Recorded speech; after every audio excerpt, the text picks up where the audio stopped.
Baik, bismillahirrahmanirrahim. Assalamualaikum warahmatullahi wabarakatuh. Waalaikumsalam Waalaikumsalam warahmatullahi wabarakatuh. warahmatullahi wabarakatuh. Ini saya akan menjelaskan mengenai dokumen pernyataan diri dosen unjuk kerja Tridharma Perguruan Tinggi atau disingkat PDD UKTPT. Bidang pengajaran sertifikasi dosen yang disampaikan oleh saya sendiri Ginanjar Wira Saputra dengan NIDN 0413059301 pada Sekolah Tinggi Ilmu Administrasi Bandung. Nah, sekilas tentang DYS atau saya sendiri, yaitu saya mulai bergabung dan diangkat menjadi dosen pada tahun 2017 di STIA Bandung. Nah, sejak tahun 2017 saya ditugaskan sebagai dosen tetap pada Prodi Administrasi Publik. Lalu ada mata kuliah yang sudah saya ampu, diantaranya adalah pertama ada pengantar administrasi publik, ada pola kerja terpadu, mata kuliah berikutnya ada administrasi digital, lalu sistem administrasi negara Republik Indonesia, ada etika administrasi publik, lalu yang sekarang akan saya sampaikan nantinya adalah komunikasi dan advokasi kebijakan.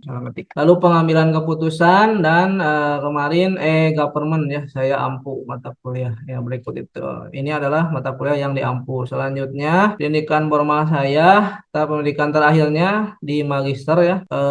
Dalam outline ini akan terdiri dari dokumen pembelajaran, lalu ada deskripsi dari mata kuliah tersebut, lalu ada materi pembelajarannya, lalu dijelaskan juga sistem pembelajarannya, metode pembelajarannya, lalu interaksi antar dosen dan mahasiswa, sistem penilaian, dan terakhir micro teaching. Nah, masuk ke dokumen pembelajaran ada perhitungan SKS mata kuliah, lalu ada metode pembelajaran, lalu nantinya ada RPS, rancangan tugas, kontrak perkuliahan, lalu referensi dalam buku mengajar. Selanjutnya ada deskripsi dari mata kuliah ini, yaitu mata kuliah komunikasi dan advokasi kebijakan. Jadi mata kuliah ini akan memberikan pengetahuan dari mulai konsep dasar dari komunikasi dan advokasi kebijakan. Di dalamnya meliputi ada proses dan model komunikasi, ada bentuk dan teknik komunikasi, lalu ada proses dan model advokasi, selanjutnya bentuk dan teknik advokasi, serta nantinya diharapkan mahasiswa mampu mengaplikasikan konsep-konsep yang telah dipelajari. Nah, jadi mahasiswa juga akan memperoleh materi mengenai konsep dasar dari psikomunikasi dan advokasi kebijakan yang meliputi tadi di mana ada proses, ada model komunikasi, lalu bentuk serta teknik komunikasi, lalu ada model dan proses advokasi, lalu ada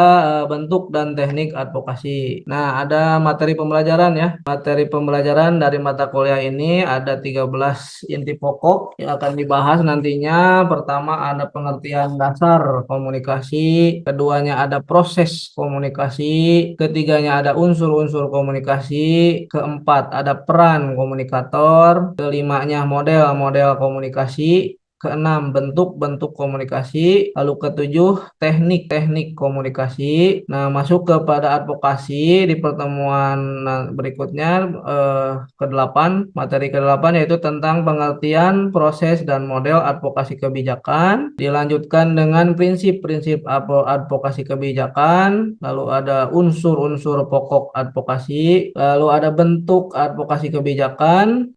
Selanjutnya teknik advokasi kebijakan dan terakhir studi kasus advokasi kebijakan. Ini materi pembelajarannya ada 13 ya. Selanjutnya sistem pembelajaran. Nah, sistem pembelajaran kita kan hybrid ya. Jadi ada offline dan ada online. Offline-nya oleh kampus diberikan jatah 7 ya. 7 itu dibagi dua, sebelum UTS bisa 3 atau 4, dan sebaliknya setelah UTS bisa 3 atau 4. Yang penting total jadi 7 pertemuan di offline dan 7 pertemuan di online. Nah, sarana medianya yang yang diharapkan ya yang paling utama sih laptop ya. Kalau handphone kan agak kecil ya. Lalu diutamakan mempunyai akses internet ya, karena kalau untuk online akan susah kalau jaringannya jelek ya. Lalu ada media lain, medianya kita menggunakan Google Classroom ya.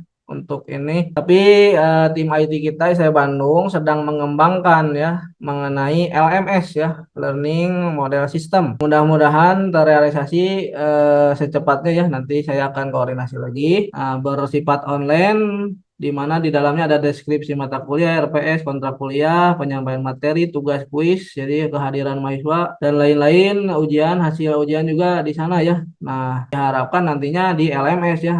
Ini sementara di Google Classroom dulu ya. Lalu ada aplikasi lainnya atau aplikasi pengganti tatap muka. Kita sekarang menggunakan Zoom ya, Zoom. Nah, terus kalau tidak bisa Zoom ada juga Google Meet kan ya. Lalu aplikasi komunikasi ini ya, komunikasi untuk kelancaran kuliah kita alhamdulillah sudah bikin grup kan ya. Nah, di grup WA silakan yang mau bertanya, berdiskusi boleh di grup. Lalu ada juga nanti saya bikinkan Google Classroom ya, dikirim di grup WA. Oke, nah itu mengenai sistem pembelajaran kita. Selanjutnya ada metode pembelajaran. Nah, metode pembelajaran kita ada berbentuk ceramah, pembelajaran kolaboratif, ada diskusi dan juga ada tanya jawab ya, di mana perinciannya kuliah tatap muka atau via Zoom atau Google Meet, waktunya berdurasi 100 menit lah ya. Untuk diskusi di waktu untuk 60 menit saja ya. Lalu tugas juga 60 menit. Ini adalah metode pembelajaran kita ya. Selanjutnya,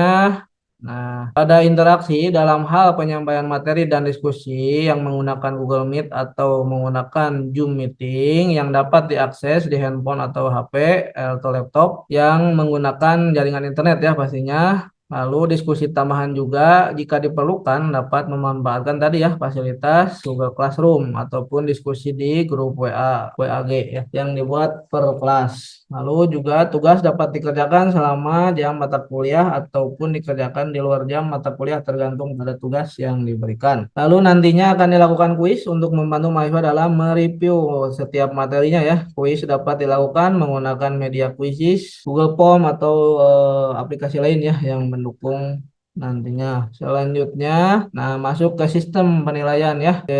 Harus diperhatikan bahwa sistem penilaian standar di SIA seperti ini ya. 10% itu untuk kehadiran ya. Jadi kehadiran saudara dihargai 10%. Tugas saudara, jadi kalau tidak hadir berarti kan berkurang dah nilai 10% ya. Lalu tugas 20%. Lalu UTS, nah, masuk UTS agak besar ya 30%. Lalu UAS 40%. Nah, itu ya UTS UAS dan pendukungnya dari tugas dan kehadiran.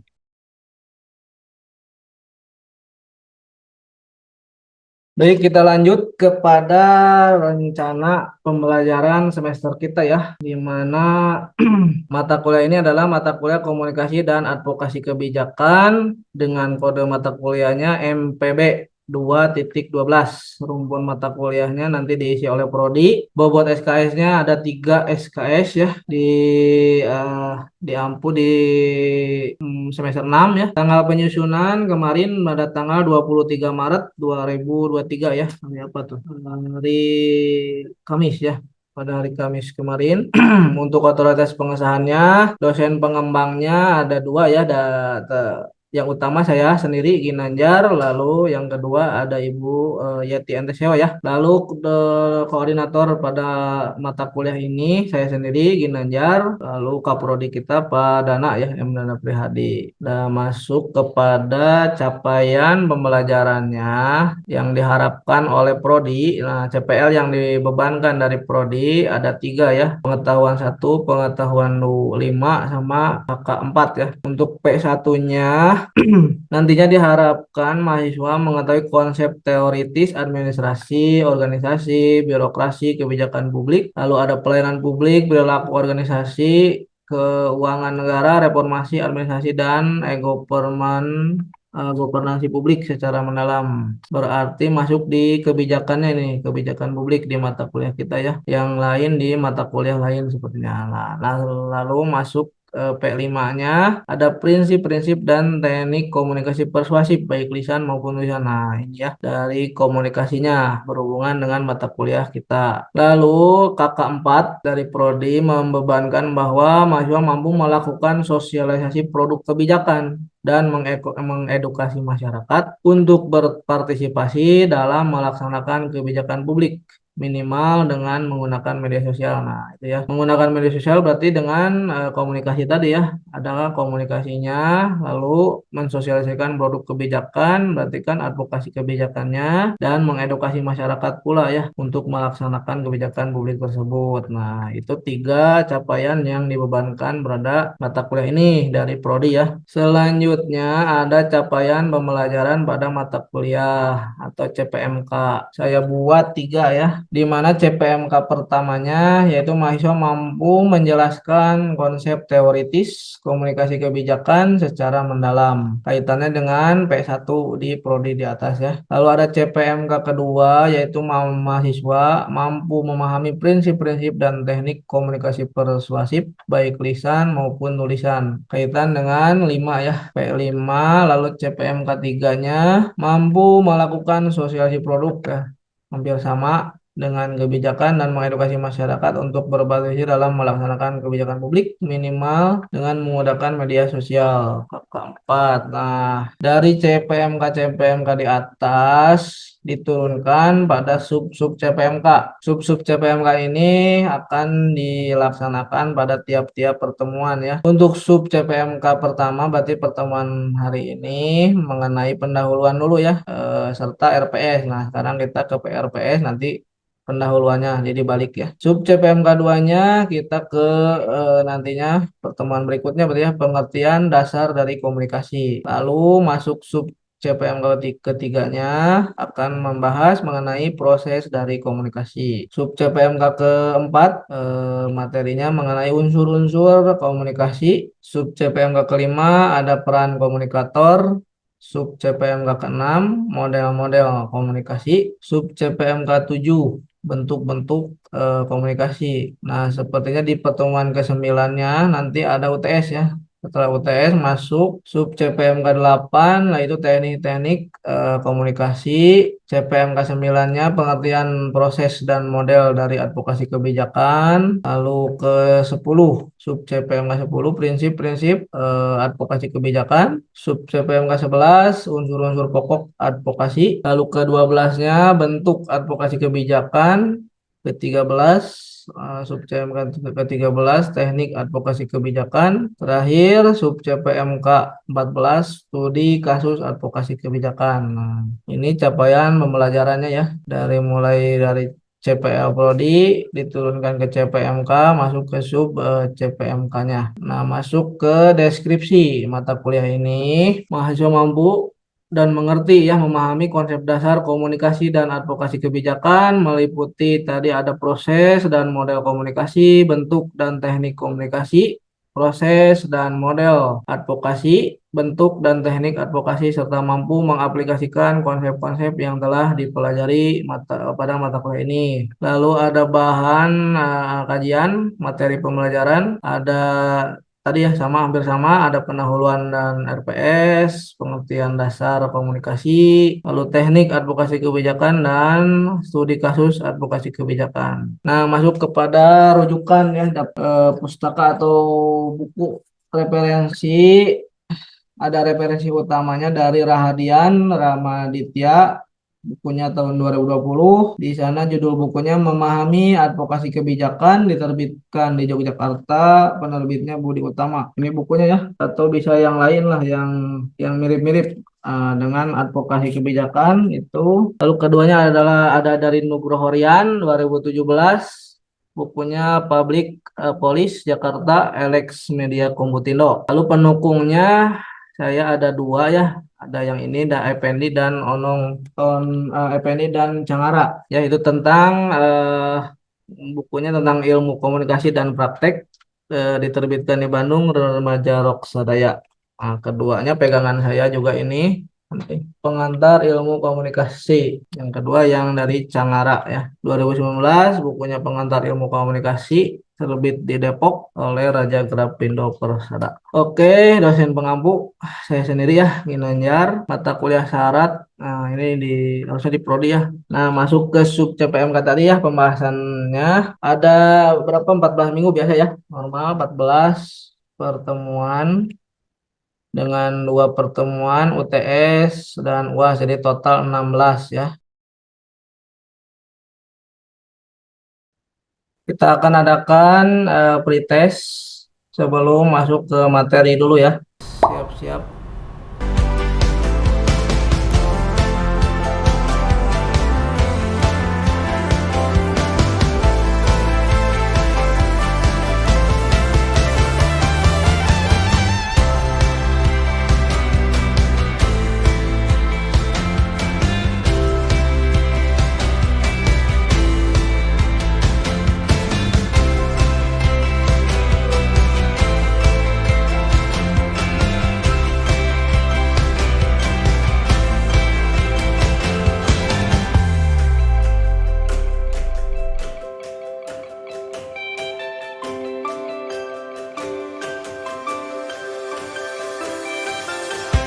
Selanjutnya kita akan masuk ke materi perkuliahan kita materi sekarang, yaitu tentang proses komunikasi.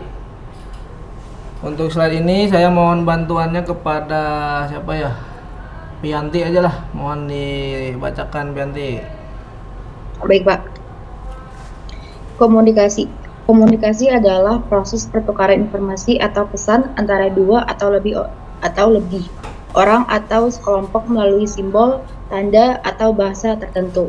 Tujuan utama dari komunikasi adalah untuk menyampaikan pesan atau informasi dengan cara yang jelas dan tepat agar dapat dimengerti oleh penerima pesan. Komunikasi bisa berlangsung secara verbal atau non-verbal. Komunikasi verbal melibatkan penggunaan bahasa tertentu, baik lisan maupun tertulis. Sedangkan komunikasi non-verbal melibatkan ekspresi wajah, gerakan tubuh, dan kontak mata. Komunikasi memiliki banyak jenis, antara lain komunikasi interpersonal, komunikasi massa, komunikasi organisasi, dan komunikasi lintas budaya. Setiap jenis komunikasi memiliki karakteristik dan tujuan yang berbeda, dan memerlukan pendekatan yang berbeda pula. Penting untuk diingat bahwa komunikasi bukan hanya tentang menyampaikan pesan, tetapi juga tentang memahami pesan yang diterima dari orang lain. Oleh karena itu, proses komunikasi harus dilakukan dengan baik dan efektif agar pesan dapat disampaikan dengan jelas dan tepat. Nah, itu ya. Jadi tadi di mana proses komunikasi itu adalah suatu pertukaran informasi ya, baik melalui simbol, tanda, bahasa tertentu. Nah, tadi juga ada yang dinamakan dengan komunikasi yang berlangsung, ada dua ya. Berlangsungnya secara verbal dan non-verbal. Untuk verbalnya itu digunakan dengan bahasa lisan ataupun tulisan. Kalau untuk non-verbal berarti kan dengan yang gagu ya, misalnya dengan gerakan tangan gitu ya, ataupun ada tentang ekspresi wajah misalnya ya, berkedip kah atau apa. Nah, lalu ada kontak mata ya, tadi kontak mata ya, dan gerakan tubuh. Lalu juga ada banyak jenis ya, jenisnya adalah ada jenis dari komunikasi interpersonal, nantinya kita bahas di pertemuan lain, komunikasi massa, organisasi, dan komunikasi lintas budaya. Dimana jadi setiap jenis ini memiliki karakteristik dan tujuan yang berbeda ya, dan memerlukan pendekatan yang berbeda pula, seperti itu. Nah, ini tentang komunikasi. Selanjutnya ada proses komunikasi. Silakan dibantu oleh Dina lah. Ya, Pak. Proses komunikasi adalah pertukaran informasi antara satu orang atau kelompok dengan orang atau kelompok lainnya melalui bahasa, tanda, atau simbol. Proses komunikasi melibatkan beberapa elemen, antara lain: 1. Pengiriman pesan, orang atau kelompok yang ingin mengirimkan pesan. Yang kedua, ada pesan, informasi atau pesan yang ingin disampaikan. Yang ketiga, ada media komunikasi, yaitu cara atau alat yang digunakan untuk menyampaikan pesan seperti suara, tulisan, atau gambar. Ini lanjut. Penerima pesan, yaitu orang atau kelompok yang menerima pesan. Yang selanjutnya ada pemahaman pesan, yaitu cara penerimaan pesan, memahami pesan yang disampaikan oleh pengirim pesan. Yang terakhir ada tanggapan, yaitu reaksi atau respon yang diberikan oleh penerima pesan setelah menerima pesan. Proses komunikasi dapat terganggu oleh beberapa hal seperti gangguan teknis, bahasa yang tidak dapat dipahami, perbedaan budaya atau sikap, dan sebagainya. Oleh karena itu, penting untuk memperhatikan faktor-faktor ini dalam proses komunikasi agar pesan dapat disampaikan dan dipahami dengan baik. Nah, itu ya. Tadi mengenai proses komunikasi. Nah, proses itu adalah pertukaran ya informasi antara satu orang atau lebih atau kelompok juga ya. Yang dimana dimulainya dengan bahasa, tanda, dan simbol. Nah, elemennya ada berapa? Ada 6 kan ya. Ada pertama ada si pengirim pesan, keduanya ada pesan itu sendiri, ketiganya ada media yang digunakan, media komunikasinya apa, terus keempatnya penerimanya, si penerima pesan itu sendiri, lalu kelimanya ada pemahaman dari si pesan yang dikirim tadi, dan terakhir ada tanggapan ya atau feedback timbal baliknya. Nah, dari proses ini, dari si pengirim pesan mengirimkan pesan dengan medianya apa, lalu diterima oleh si penerima pesan, lalu dipahaminya seperti apa, dan akan diberikan respon. Itu ada beberapa gangguan ya, ada gangguan teknis, ada bahasa juga ya. Kalau misalnya saya bahasanya Indonesia terus mahasiswanya orang luar negeri kan nggak akan nyambung ya. Nah, seperti itu gangguan dalam bahasa. Lalu perbedaan budaya juga bisa mempengaruhi proses komunikasi, sikap pula ya, dan lain sebagainya yang dapat mengganggu jalannya proses komunikasi seperti itu. Baik, sampai di sini ada yang mau menanggapi? Sepertinya tidak ada ya. Oke, lanjut dulu. Nah, ini ya bagian dari proses komunikasi. Dari siapa pengirimnya? Tadi pengirim pesannya yaitu komunikator.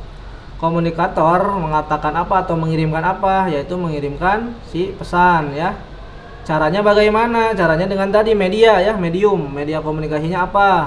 Misalnya sekarang kita pakai Zoom contohnya. Caranya itu lalu si penerima. Nah, kepada siapa sih kita mengirimkan pesan? Kepada si penerima. Nah, si penerima ini memberikan reaksi apa, tanggapan apa sih hasilnya. Nah, lalu adanya umpan balik kepada si komunikator. Nah, ini bagian dari si proses komunikasi seperti ini. Lalu selanjutnya saya minta tolong Sari Arum lah. Baik Pak, proses komunikasi. Proses komunikasi bisa dilihat dari beberapa perspektif, antara lain, satu, perspektif psikologis. Komunikator berniat akan menyampaikan pesan. Dalam dirinya akan terjadi proses encoding atau proses mengemas dan membungkus pikiran dengan bahasa yang Dilakukan. komunikator. Hasilnya pesan ditransmisikan kepada komunikan. Komunikan terlibat dalam proses komunikan intrapersonal. Kemudian proses dalam diri komunikan disebut decoding atau seolah-olah membuka kemasan atau bungkus pesan yang diterima dari komunikator. Apabila komunikan mengerti isi pesan atau pikiran komunikator, maka komunikasi terjadi dan sebaliknya. Nah, ini satu ya dari beberapa perspektif proses komunikasi. Adanya pertama yang ini adalah perspektif psikologi. Nah, seperti itu. Nanti ada perspektif mekanis ya. Nah, kita bahas dulu yang perspektif psikologi ya. Yang tadi di mana si komunikator ya itu dia ingin menyampaikan pesan, tapi dia pesannya itu dicerna dulu di dalam dirinya ya, yang terjadi proses encoding. Jadi proses membuat pesan, pikiran dengan bahasa. Jadi nanti penyampaiannya seperti apa? Nah, hasilnya akan berupa pesan ya.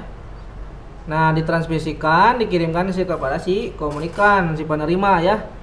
Nah, dalam hal ini si komunikan itu terlibat dalam proses komunikasi intrapersonal. Jadi komunikasi antar pribadi ya. Nah, proses dalam diri ini kemudian disebut decoding ya, seolah membuka dan mengemas atau membungkus yang diterima pesan dari si komunikator. Nah, ketika terjadi proses seperti ini, maka proses ini dinamakan proses perspektif psikologi ya, proses komunikasi dalam perspektif psikologi. Nah, berikut ini adalah bagannya ya. Dari tadi si komunikator memberikan pesan, di-encoding oleh dirinya. Setelah di-encoding, dibungkus, lalu terjadilah sebuah pesan kan ya. Nah, pesan itu dikirimkan melalui channel atau tadi media sama ya. Medianya kepada si komunikan, si penerima. Nah, si penerima ini memproses, prosesnya dinamakan decoding. Lalu adanya respon atau tanggapan ya. Nah, ini merupakan bagian dari proses komunikasi dalam perspektif psikologi. Oke, baik, selanjutnya saya minta kepada siapa ya? Aliyah lah. Mangga, silakan. Perspektif mekanis ini berlangsung saat komunikator mentransfer pesan sampai tertangkap komunikan. Komunikan secara mekanis ini dibedakan menjadi dua. Yang pertama ada proses komunikasi primer, proses penyampaian pikiran oleh komunikator kepada komunikan menggunakan lambang atau simbol sebagai media atau saluran. Lambang ini umumnya bahasa, lambang verbal dan nonverbal. Proses komunikasi sekunder merupakan proses penyampaian pesan dengan menggunakan alat atau sarana sebagai media setelah menggunakan lambang sebagai media pertama. Nah, ini selanjutnya tadi dalam perspektif mekanis ya. Ada yang kedua, ini berlangsungnya komunikator mentransfer pesan kepada sampai tertangkapnya kepada si komunikan ya. Nah, jadi ada dua yang bisa dibedakan dalam komunikasi secara mekanis ini ya. Pertama ada yang proses komunikasi primer, yang kedua ada proses komunikasi sekunder. Tadi kalau untuk si primernya prosesnya itu dengan lambang ya, simbol atau dengan bahasa umum ya. Baik lambangnya itu berupa verbal dan non verbal seperti yang tadi dibahas ya. Verbal tulisan, lisan dan tulisan, non verbal gerak tubuh ya, seperti ini ya. Ada gerak tubuh. Nah, ini prosesnya seperti ini, itu non verbal. Nah, terus untuk sekunder, jadi proses penyampaian pesan dengan menggunakan alat ya atau media sebagai media pertamanya. Nah, ini perspektif dari mekanik. Nah, ini lanjutnya ada proses jadi ada 4 ya ternyata. Prosesnya tadi primer, sekunder, ada linier. Nah, kalau untuk linier, jadi merupakan penyampaian pesan dari komunikator kepada komunikan sebagai titik terminalnya. Lalu ada komunikasi sirkuler. Kalau sirkuler terjadi umpan balik dari komunikan ke komunikator. Nah, berikut ada bagannya ya. Yang linier berarti satu arah, kalau sirkuler dua arah ya. Nah, ini misalnya dari sumber informasi masuk ke media transmisi dan menghasilkan tujuan kepada si penerima informasi, hanya satu arah ya. Misalnya dari mana, dari televisi, radio kan itu hanya satu arah ya. Kita tidak bisa memberikan tanggapan ya terhadap penyampaian informasi tersebut. Nah, untuk ini yang komunikasi dua arah, sirkuler, di mana dari sumber informasi ditransmisikan melalui media kepada si penerima atau penerima informasi. Nah, dari situ terdapat timbal balik. Jadinya di sumber tadi informasi itu dikirim kembali kepada media transmisi dan kepada si tujuan atau si penerima. Nah, ini ada prosesnya dua arah ya, bolak-balik. Yang atas, yang satu arah. Oke, silakan untuk masuk kembali ke kuis untuk ketahui seberapa jauh pemahaman saudara dengan materi sekarang, yaitu tentang proses komunikasi. Kita mulai post testnya, silakan dikerjakan.